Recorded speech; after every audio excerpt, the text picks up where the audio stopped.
রব্বে কাবার কাছে মুসলমানের এক ফোঁটা রক্তের দাম আসমান দুনিয়ার চাইতে বেশি। কথা বলেন ঠিক কিনা? নবীর ওয়ারিস আলেম ওলামা,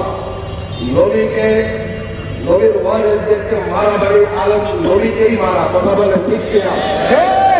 বর্তমান আলেমদেরকে ইজ্জত করা মানে নবীকে বাইরে যেইভাবে ইজ্জত করা হতো সেটা করা। বলেন ঠিক কিনা?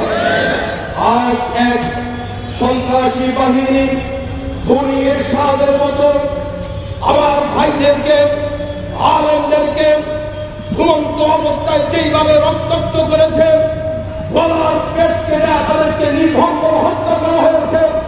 একটা রক্তর ফোটার বিনিময়ে এক একটা একাধিকে জবাই করা হয়। বলেন ঠিক কিনা?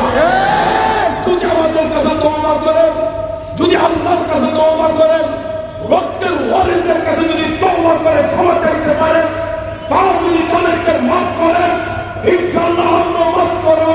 নয়তো এক ফোঁটার ঘামের প্রতিশোধ, এক ফোঁটার ঘামের এক একজনকে রক্তর জবাব দিতে হবে। বলে ঠিক কিনা?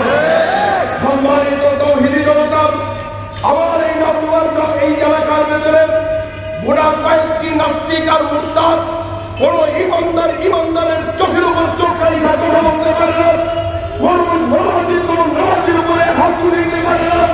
বুঝে গেল এরা কোন নামাজি না, এরা কোন জিকিরওয়ালা না, এরা কোন দ্বীনের দায়ী না, এরা হল একটা সন্ত্রাস বাহিনী। সন্ত্রাস বাহিনীকে আর নওয়ার জন্য থাকতে দেওয়া হবে না। এতে যদি আমাদের আরেকটা যুদ্ধের দামামত হয়, নওয়ার এই শহরের ভেতরে আরেকটা যুদ্ধ